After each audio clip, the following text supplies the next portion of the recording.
Por oscura que sea la noche, por débil que sea la esperanza. Enemigo las 4, abajo.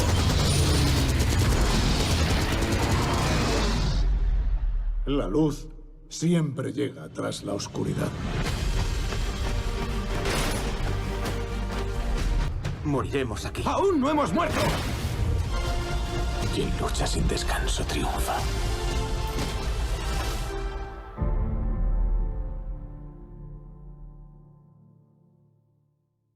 Bendecido ricamente en este culto hasta este momento. Realmente creo que Dios ha estado hablando ya habló a cada uno y ahora queremos unirnos en el mensaje, siguiendo con la serie que comenzamos el domingo pasado, la serie que tiene como título Resistir. Y esta serie nos desafía, o el deseo es desafiarnos a cada uno de nosotros a oponernos, a combatir con fuerza, a confrontar lo que nos es contrario, a no ceder ante los engaños, ante los enredos del enemigo, del mundo y de nosotros mismos. Domingo pasado vimos que estamos viviendo en una zona de guerra. El tema domingo pasado fue zona de guerra. Y los conflictos, las guerras que nosotros acompañamos por televisión, por ejemplo, digo que son solamente la punta del iceberg de una guerra que sucede todos los días entre nosotros o en nuestra humanidad, que la humanidad enfrenta todos los días. Es una guerra contra los poderes de maldad. Es una guerra espiritual, pero afecta todo nuestro ser. Leemos esto en Efesios capítulo 6, versículo 12. Porque nuestra lucha no es contra seres humanos, sino contra poderes, contra autoridades, contra potestades que dominan este mundo de tinieblas, contra fuerzas espirituales malignas en las regiones celestiales. Vivimos en una zona de guerra contra el mal, contra el maligno, contra el enemigo de nuestras almas, contra Satanás. Y él tiene un solo objetivo, que es destruir al ser humano. Él quiere terminar con nuestra vida. Él quiere separarnos de Dios. Él desea quitarnos la vocación de ser hechos imagen y semejanza de Dios. Quiere hacernos descreer de Dios, descreer de su palabra.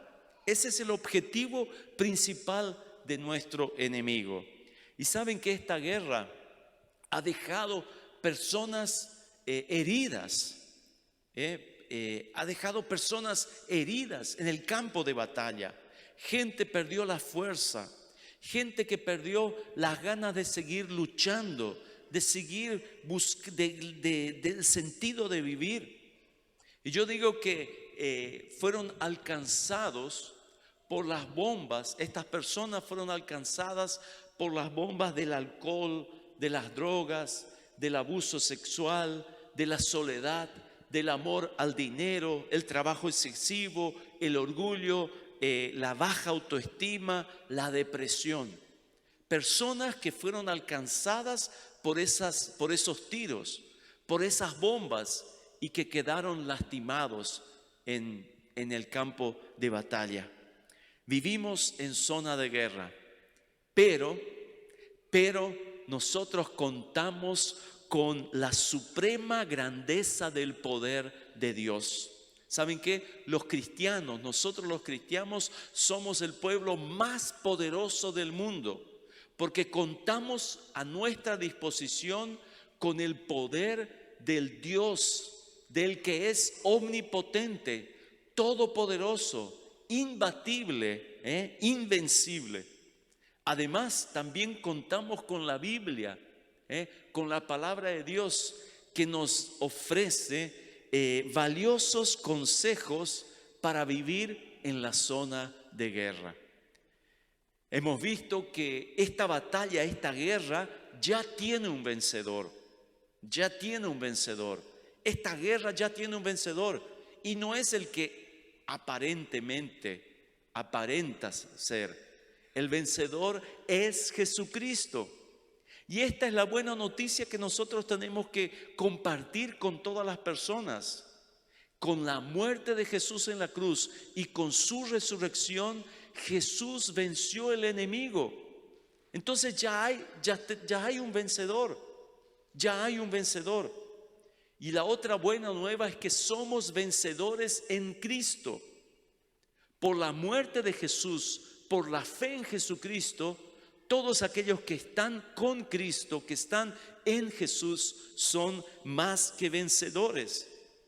2 Corintios 2:14 dice, pero gracias a Dios que en Cristo siempre nos lleva en triunfo.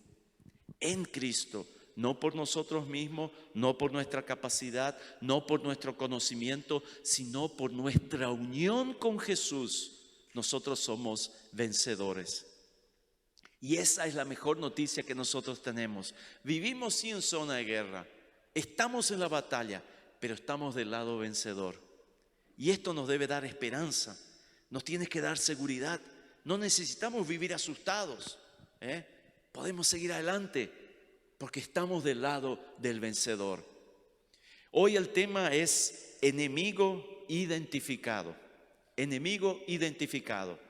En toda batalla, en toda guerra, es importante conocer el enemigo,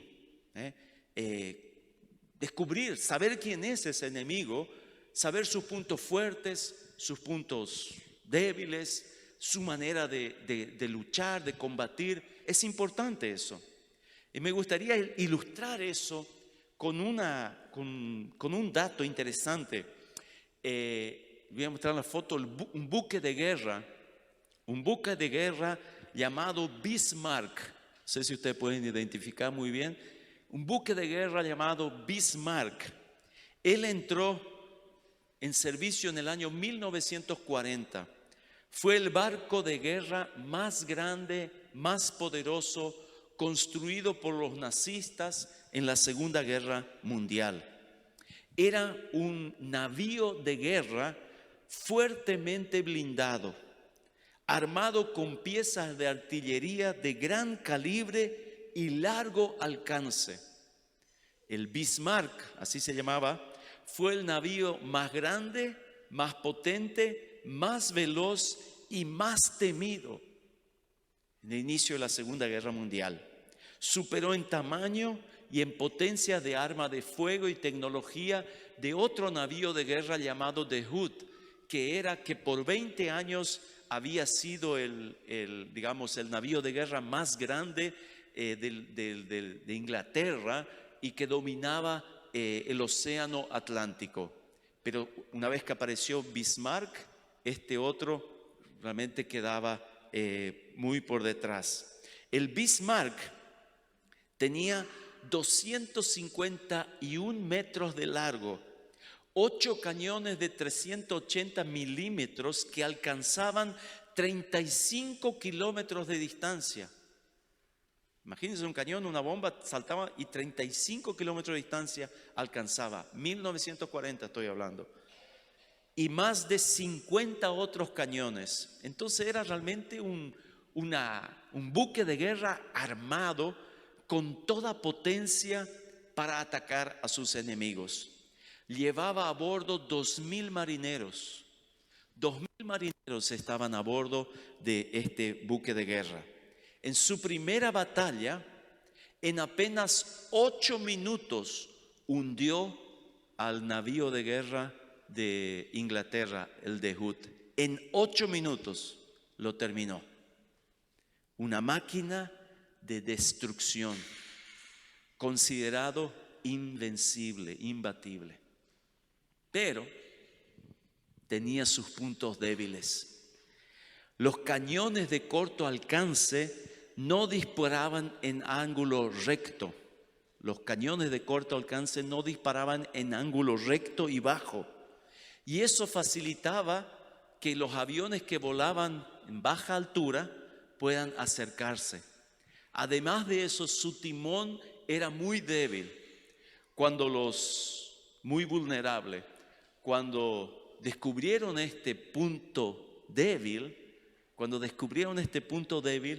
los aviones británicos se acercaron y consiguieron con sus torpedos bombardear a este duque y principalmente el timón, que fue muy vulnerable. ¿Y qué hizo?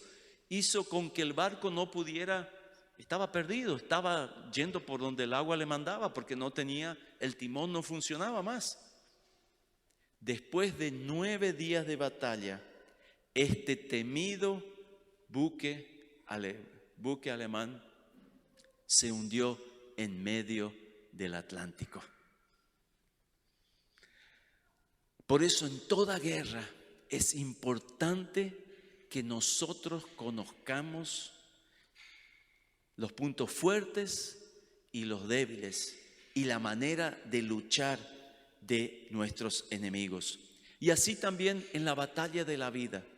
Es importante que nosotros descubramos nuestro enemigo, los conozcamos, sepamos sus puntos fuertes y débiles y su manera de atacar para que podamos defendernos. Y el primer enemigo identificado que la palabra de Dios nos revela es Satanás, que es llamado de diferente manera en la Biblia.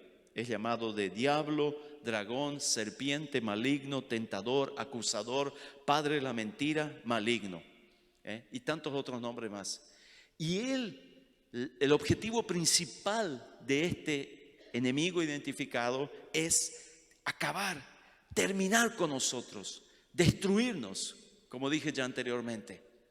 ¿Y cómo lucha este enemigo? ¿Cómo lucha? En Juan capítulo 8, 44 dice: desde el principio el diablo es un asesino y no se mantiene en la verdad porque no hay verdad en él. Él es mentiroso por naturaleza y por eso miente. Él es el padre de la mentira. ¿Cómo lucha contra nosotros? Su verdadera intención es alejarnos de Dios. Primero es destruirnos, él es asesino. Quiere destruirnos, terminar con nuestra vida. Quiere alejarnos de Dios. Él actúa para sacarnos del camino de la verdad y por eso Él siembra dudas y dice mentiras. El primer pecado, la primera tentación, cuando la serpiente habló con Eva, fue sembrar dudas. Le dijo una mentira descarada y sembró duda. Y a partir de ahí ganó el corazón del ser humano. ¿Saben qué? Eso es lo que Él va a tratar de hacer. Va a tratar de sembrar dudas y va a usar mentiras. Tratará de convencernos de que podemos ser nuestro propio Dios. Nos va a decir que no importa, hagas lo que hagas, tu relación con Dios no se afectará. Y no es así, no es tan bien así. Él dice medias verdades, siembra duda, utiliza la mentira. Por eso es importante que nosotros no nos dejemos confundir y no permitamos que Él nos incite a vivir sin Dios. Interesante, en el jardín de Edén, no sé si ustedes prestaron atención a este detalle, pero la serpiente no habla mal de Adán. Él habló mal de Dios. La serpiente habla mal de Dios. Porque la serpiente, el enemigo, sabe que si consigue separarnos, alejarnos de Dios, lo otro viene enseguida nomás. Ahí viene problema en la familia, separación y todo el resto.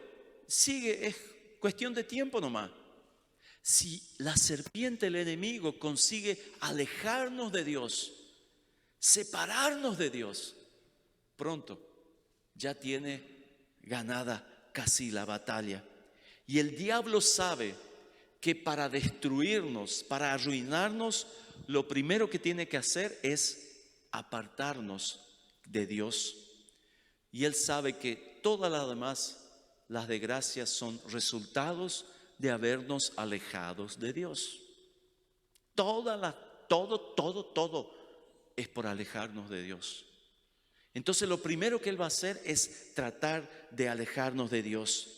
Y Él sabe que nuestra carne es débil y entonces va a luchar atrayéndonos al pecado. Va a desear influenciarnos para hacer el mal, para que nosotros hagamos el mal.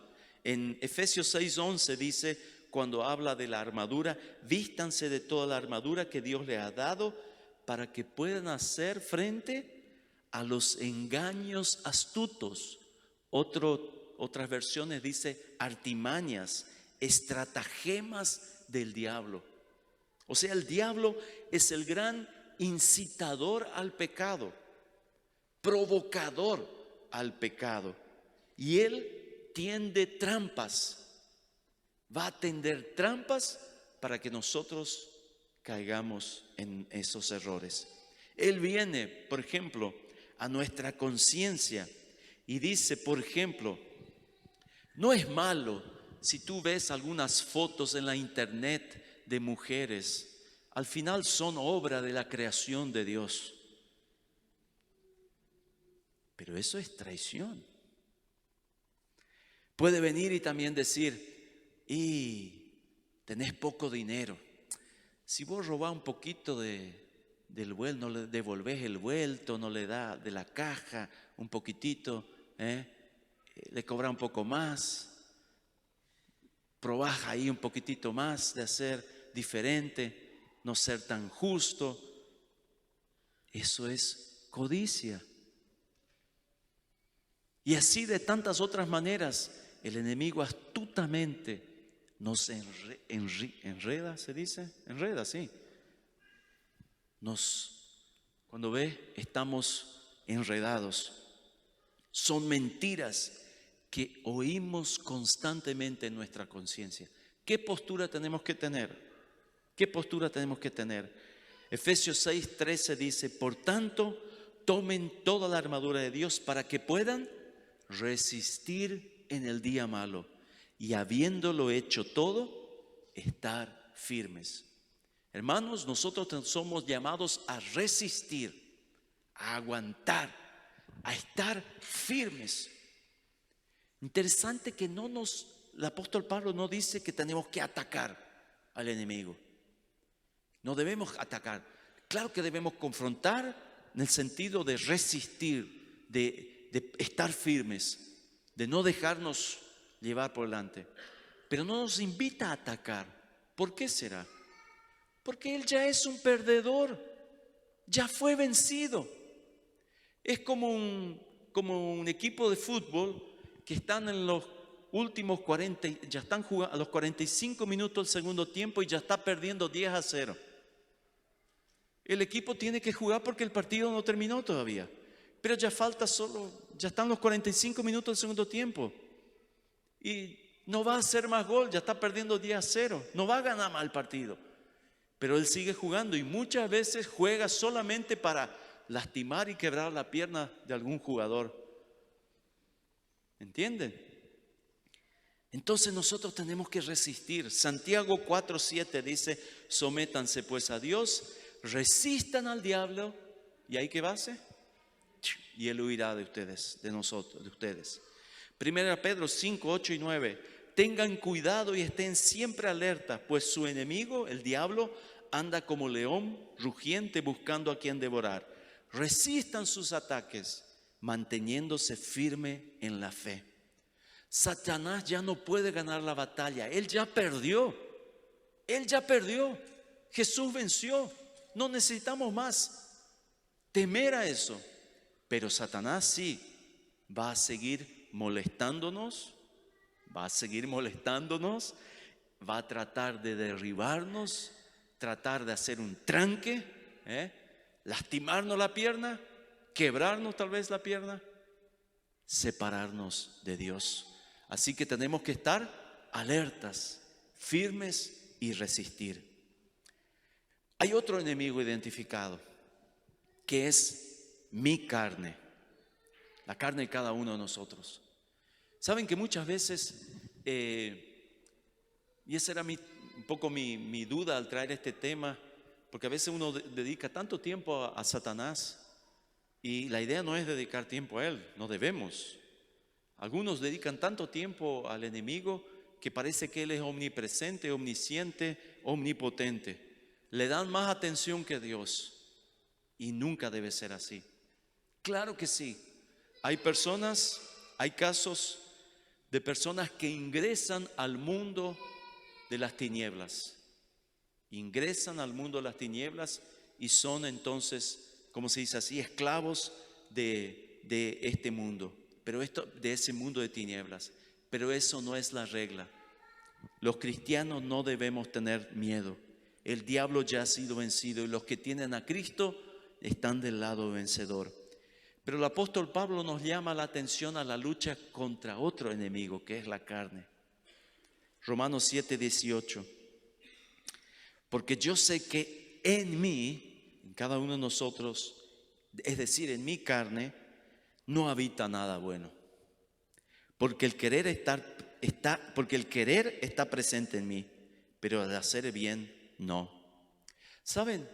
Ninguno de nosotros será condenado por causa del diablo. Seremos condenados por causa de nuestros pecados. ¿Saben? Tratamos de a veces justificarnos y pensar que vamos a ser condenados por el diablo. No, vamos a ser condenados por nuestros pecados. Porque nosotros cedimos. Porque nosotros nos apartamos del Señor. Por los pecados que nosotros mismos cometemos. Por lo tanto, es muy importante que nosotros aprendamos a luchar contra los deseos de nuestra carne, contra el impulso de satisfacer los deseos de la carne. ¿Y cómo luchar contra nuestra carne? El apóstol Pablo en Romanos 8:13 dice: porque si ustedes viven conforme a la carne, habrán de morir. Pero si por el Espíritu hacen morir las obras de la carne, vivirán. ¿Ven? Si ustedes viven conforme a la carne, van a morir. Si viven siguiendo los impulsos de la carne, de nuestra naturaleza pecadora, nosotros vamos a morir. Pero si por el Espíritu hacemos morir las obras de la carne, vamos a vivir. O sea, tenemos que matar, hacer morir las obras de la carne. Debemos aprender a hacer la guerra contra la tendencia a pecar. Y Jesús fue bien radical en esto. Jesús fue bien radical en esa batalla de luchar contra la tendencia a pecar. Mateo 5, 29 y 30.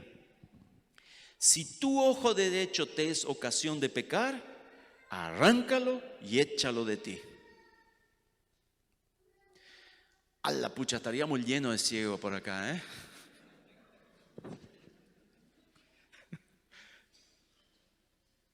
Porque te es mejor que se pierda uno de tus miembros y no que todo tu cuerpo sea arrojado al infierno. Si tu mano derecha te es ocasión de pecar, córtala y échala de ti. Muchos mancos andarían, ¿eh? Porque te es mejor que se pierda uno de tus miembros y no que todo tu cuerpo vaya al infierno. ¿Será que Jesús estaba aquí incentivando mutilarnos físicamente? No, no es esta la idea, porque sería ir en contra de las enseñanzas de Jesús. Lo que Jesús está diciendo es que nosotros tenemos que aprender a eliminar aquello que nos va a llevar a pecar, aunque duela, como cortar un miembro de nuestro cuerpo. Aunque duela, tenemos que cortar, sea difícil. Es una lucha que debemos renunciar a todo lo que nos lleva a hacer pecado.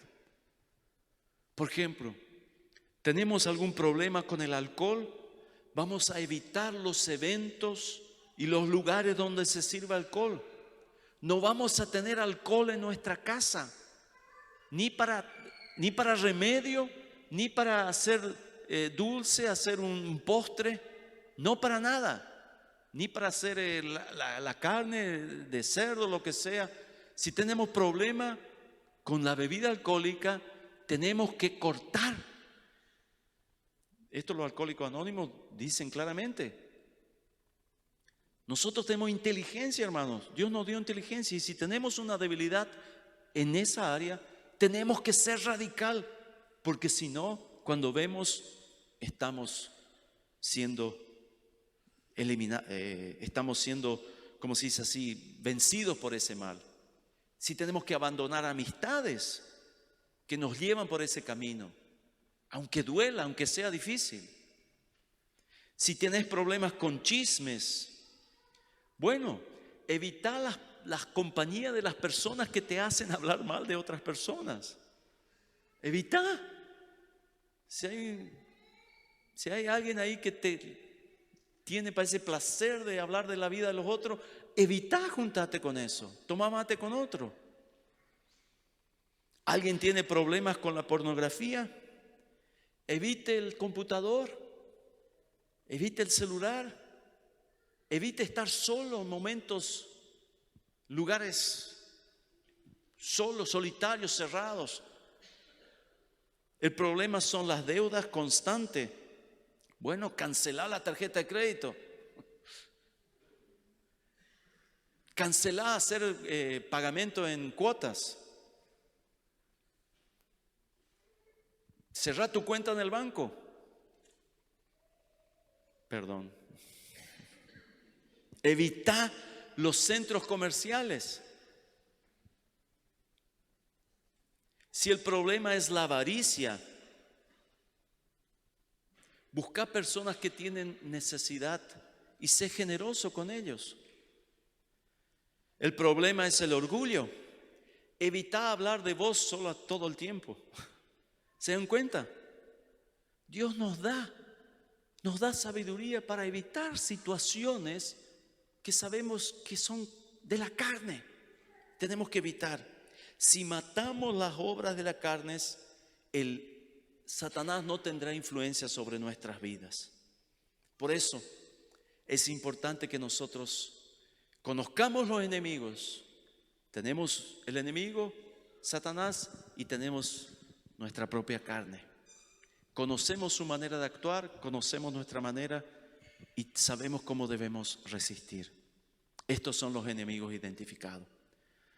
Para concluir, les quiero contar una historia de un indio muy sabio que llegó a su nieto, su pequeño nieto, y le dijo lo siguiente, le contó la siguiente parábola. Dice: existe una pelea dentro de nosotros. Es una terrible pelea entre dos lobos. Un lobo es malo.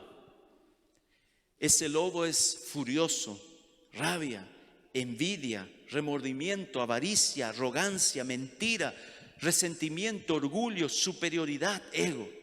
Ese es el lobo malo. El otro lobo es bueno. Es alegría, paz, amor, esperanza, serenidad, humildad, bondad, empatía, verdad, compasión, fe. El nieto quedó pensando un momento. Entonces le preguntó al abuelo: abuelo, ¿qué lobo ganará esta pelea? Y el abuelo dijo: el que vos alimentes más.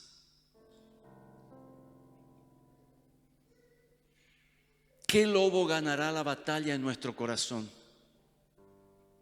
El lobo que alimentemos más. ¿Qué lobo estamos alimentando? ¿El lobo bueno o el lobo malo? Tal vez estamos alimentando lobo malo, una adicción, una falta de perdón, el orgullo, chisme, avaricia. ¿Qué lobo está ganando la batalla en nuestro corazón? Yo deseo de todo corazón que Dios esté ganando la batalla en nuestro corazón. Dios nos da, ya estamos del lado vencedor si estamos en Cristo.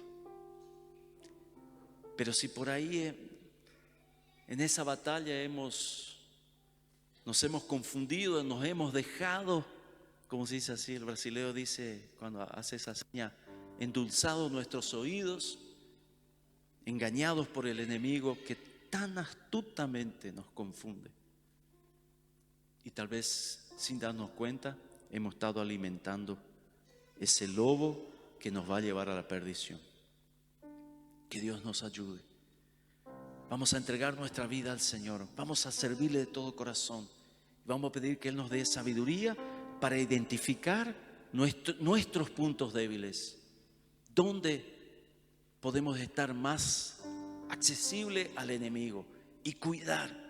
Y si no tenemos fuerza, vamos a pedir ayuda a Dios. Y pedir ayuda a Dios, vamos a pedir ayuda a alguien.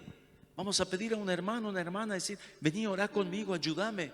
Yo tengo, el lobo ese viene por ese lado y él me quiere ganar.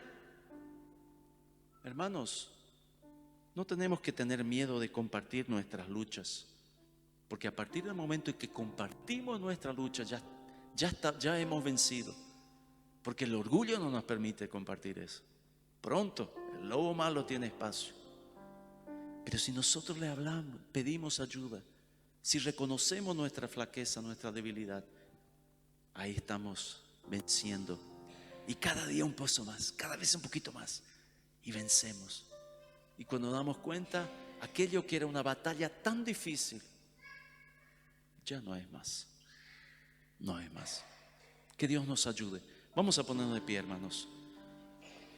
Y siempre quiero recordarle, hermanos, que estamos aquí para orar. Si alguien necesita oración después del culto, puede llegar, vamos a orar, o durante la semana, quiere tener un momento, una charla, por favor, tengan la libertad de acercarse, o para otra persona que tiene más confianza, y pedir. No vamos a encarar esta batalla solo.